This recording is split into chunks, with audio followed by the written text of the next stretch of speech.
Hello, everyone. Thank you for joining me. I am Mark Chussel. I'm the founder of Advanced Competitive Strategies. Welcome to this ACS strategy story, a brief presentation on a single strategy subject. You will find links to other ACS strategy stories on ACS's website and on my LinkedIn strategy story post. Now, we're going to talk about why strategies fail, even though everyone plans to succeed. We will not talk about strategies that fail because of bad luck or because of an extreme external shock such as the pandemic. We will talk instead about strategies that fail in slow motion. Sears, for example, was one of the oldest and largest retailers in the United States. It was 70 years old and a household name when Walmart was founded in 1962. Sears proceeded to watch Walmart grow and grow and grow to become the world's largest company by revenue. Now, there was no magic about Walmart. There was nothing Walmart knew about retailing that Sears did not already know. Sears could have become Walmart. Sears could have become Amazon. Sears could have become Walmart and Amazon. Sears didn't plan to go bankrupt, but it went bankrupt nonetheless in 2018. Now, this slide is the only one that's about me. You can pause your video if you want to enjoy all this glory, but for now, the key bits are that I've been in competitive strategy for over 40 years around the world, and I have helped companies and industries from airlines to vaccines to improve their bottom lines by billions of dollars. I would like you to think for a moment about a company that failed, that clearly failed. Think for a moment about why they failed. Come up with a mental list of key reasons why they failed. I'll give you a few seconds to do that.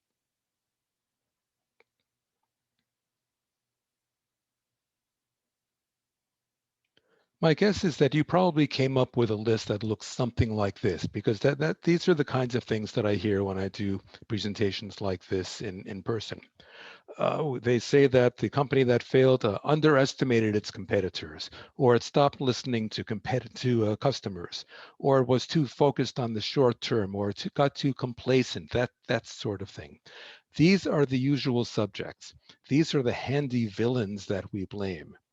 And yes, these things can cause failure, but they beg the question, why do we make these mistakes? We know about them. We know that they're mistakes. Saying the business failed because it stopped listening to customers is sort of like saying the patient died because he stopped breathing. It's true enough, but what caused the patient to stop breathing? What caused the business to stop listening to customers?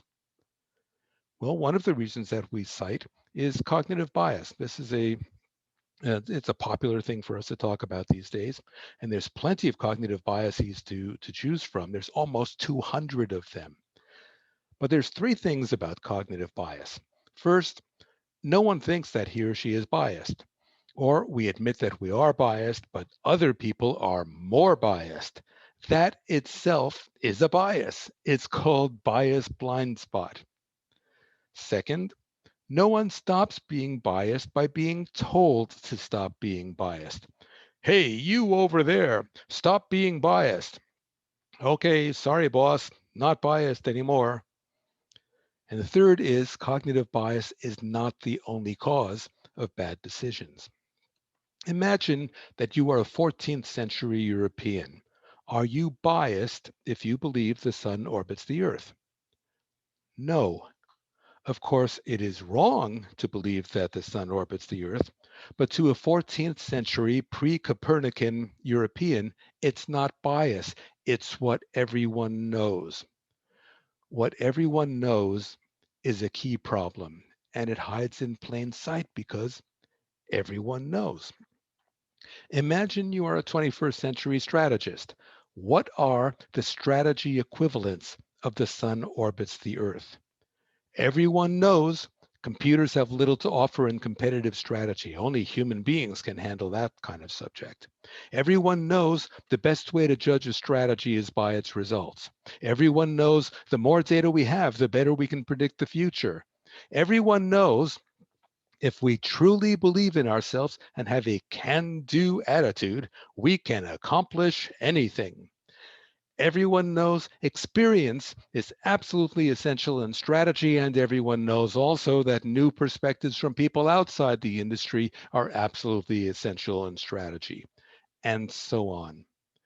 If we try so hard, if we do everything right, and still we fail, maybe we ought to question what all 21st century strategists know. This is a huge subject, and we are not going to conquer it in this brief strategy story, but we will get a little taste. Smart strategists never choose bad strategies. Nobody says, I've got a good strategy and I've got a bad strategy. I think I'll take the bad strategy. Nobody does that. We only choose good strategies. And yet, sometimes we choose strategies that aren't good. Smart strategists choose bad strategies when they look like good strategies. We don't choose bad strategies on purpose, but we also don't choose them by accident.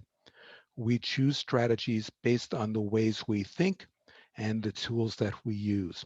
We choose them, in other words, based on what everyone knows. We only choose good strategies. So when a bad strategy looks good, our thinking or our tools must be misleading us. A bad strategy that looks good is a false positive. False positives and the extravagant expectations that accompany the false positives are a top reason, and perhaps the top reason, why strategies fail. Where do false positives come from? Misleading tests. Now, the thing is, we don't cure false positives by firing the doctor. We cure false positives by improving the test. So how can you avoid failing? Well, there is no magic strategy and there are no guarantees. My friend Babette Ben-Susan taught me something important to avoid, that something that she called shallow brain. It means, at least to me, not thinking deeply. Shallow brain is reflexive thinking rather than contemplative thinking. I think shallow brain leads to shallow strategy. It leads to this mental reflex, to pattern matching, to recalling stories, to lessons from business school and the corporate meetings that reinforce what everyone already knows, like the 14th century people who know the sun orbits the earth. Now, if you want to outperform your competitors, you must do something your competitors are not doing. And to do something they are not doing, you must first think something they are not thinking. Thinking not with a shallow brain, thinking with a deep brain is not a quick fix. It takes time, it takes imagination, it takes curiosity, it takes courage, and it takes some work. And it pays off. It pays off with competitive advantage for your company, and it pays off with competitive advantage for you personally. And that's the end for now, or maybe not. Please feel free to contact me for solutions to many strategy problems. Contact details here. Please contact me if you feel like talking about any of the stuff that we've discussed here.